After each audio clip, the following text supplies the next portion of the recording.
Sabi nyo, libo-libong pasyente yung natutulungan nitong zero balance billing program nyo dahil nakaka-avail sila ng mga libreng serbisyo sa mga government hospital. But I'd like to know, masussustain ba natin ito? Yes. I don't do anything that I cannot sustain. Alam mo, may isip akong negosyante. It has to be self-sustaining. Otherwise, it doesn't work. So kaya ng budget natin? Ba't mo magagawin? Kasi saan tao, they'll come to depend on a service. And then after 5 years, 10 years, whatever, you'll take it away from them. Diba? What's the point of that? So I never do anything. Of course, believe me, if there's one guy that goes to the numbers in detail, it's me. Tinitignan talaga namin, and yes, we can sustain it. We can sustain it. Mahal yun eh. May mga dialysis pa ako nakikita na, sagot ng gobyerno and all that. So, kakayanin natin. Yes, it's expensive. Healthcare is expensive. But what's that money for? It's not to be kept in the bank. It's there to spend so that people can have healthcare for free or cheap. That's the whole point of PhilHealth. Lalo pa kung napupunta sa tama, at hindi sa flood control project. That's I was going to get to that. Alam mo, lahat itong aming ginagawa, the subsidy for the 20 pesos per kilo rice, the zero billing program, all of the programs that people have asked me, sustainable ba yan? Basta't yung pera pumunta sa tama, lahat yan kaya nating bayaran. Ganun lang kasimple yan. Last week, binisita niyo po yung Siquijor, dahil nag-take over na yung gobyerno doon sa SIPCOR. Yes, yes.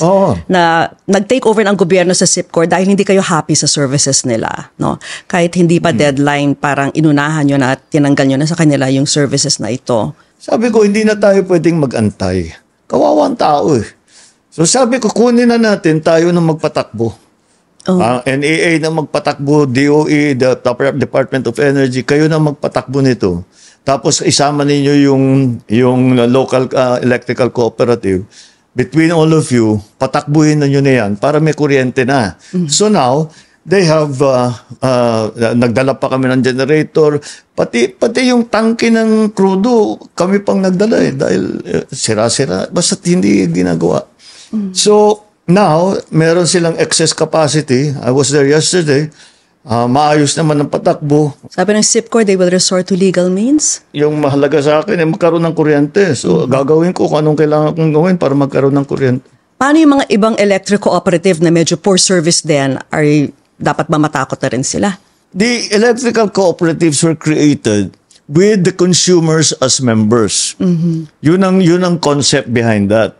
So that lahat ng kumukuha ng kuryente doon sa electrical cooperative na yan, membro sila. So yun ang trabaho lang ng electrical cooperative ay kumuha ng kuryente sa national grid at i-distribute sa local. Over the years, ang mga linagay sa board ng electrical cooperative, political appointee. Walang alam doon sa patakbo ng electrical cooperative. Kaya nagkaganyan. Same for Every water time you make it political, the competence level drops. I'm sorry. But that's the fact of the matter. But in water services as well, no? I mean, we've seen problems there as well. That's another very big problem. We have these big service providers supposed to be, pero hindi maayos na naman ang patakbo. You have areas that are very close to Manila that do not have water for 12 hours a day. Binanggit nyo kanina na pag pinapasukan ng politiko, medyo nagkakaproblema.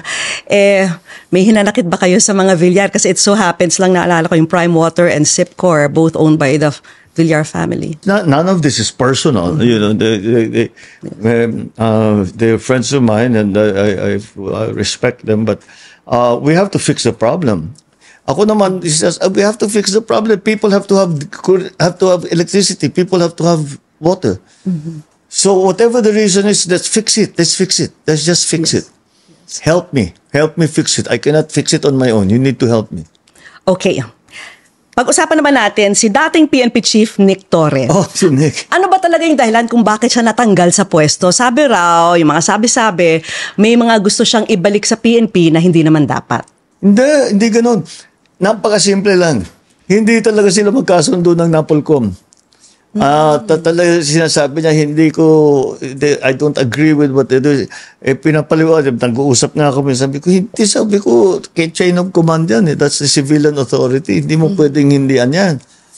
Sabi niya, hindi ko talaga kayang gawin. Sabi ko, i-relieve kita. Sabi niya, what can I do? I think he was also like a good commander. He was protecting his people. So wala namang loss of confidence on your part? He did ang galing na pulis. Pinuri niyo pa sa SONA. Ang galing na pulis.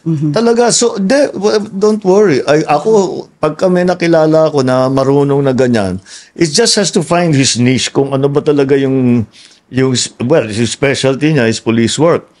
And so we'll find a way to avail of his talents. So it's not because may gusto siyang ipasok. I think I heard General Medina, he wanted to bring back General Medina to the PNP, whereas dati nang natanggal itong si General Medina dahil sa involvement sa illegal drugs. Walang ganon. There was nothing like that. Okay. Do we have a position in mind already for Nick Torre? Let me tell him first before I tell you. Clue! Ikaw talaga, you and your clues. Dito ba? Kasama ba sa independent body? Or? Sige. Okay. Naman ang susunod na kabanata. Ay, hirap naman. Walang clue. Initials. I'm making you work for your living.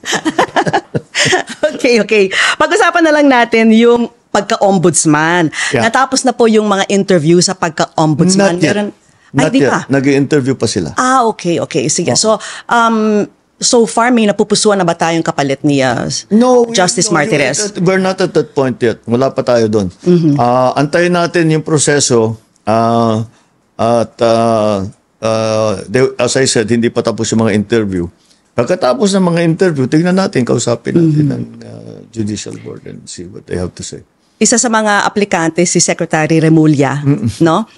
Pero hinaharang po ng kapatid niyong si Senator Amy dahil sinasabi niyang parang part of a bigger plan para ipakulong sina VP Sara and the Duterte allies.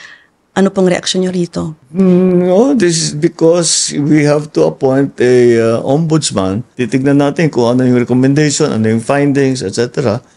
And then a decision will be made. Mr. President, sa lahat ng kinakaharap niyong problema, no? Ano yung birthday wish niyo? Ano yung gusto niyo mangyari? May programa kaming wish ko lang, baka sakaling kaya naming tuparin. Baka ma-afford namin. No, but simple lang naman ang aking mga hangarin sa lalo na dito para sa administrasyon ito, matapos namin lahat ng aming ginagawa. Or siyempre marami dyan, hindi talaga matatapos sa 6 na taon. Kaya sana masimulan lang para sa kahit papaano sa susunod na administrasyon ay matutuloy. Dahil sayang naman at maganda naman ang nagiging resulta, ang magandang takbo ng ekonomiya, maganda ang mataas ang tingin sa atin ng ating mga kaibigan sa buong mundo, mataas ang tingin sa Pilipinas at lalo pang mas mataas ang tingin sa Pilipino. You have to, alam mo lahat, kahit saan ako pumunta, unang-una sasabihin, ang gagaling ng mga Pilipino dun sa amin. Mga hari, mga presidente, mga prime minister, lagi. Sana meron pa, magpadala pa kayo ng Pilipino para tutulong sa amin. And yan ang talagang, that's where the perfect yung expression na nakakataba ng puso. Thank you very much, Mr. President, and more power to you. Thank you, Vicky. Yes. Thank you very much. Thank you.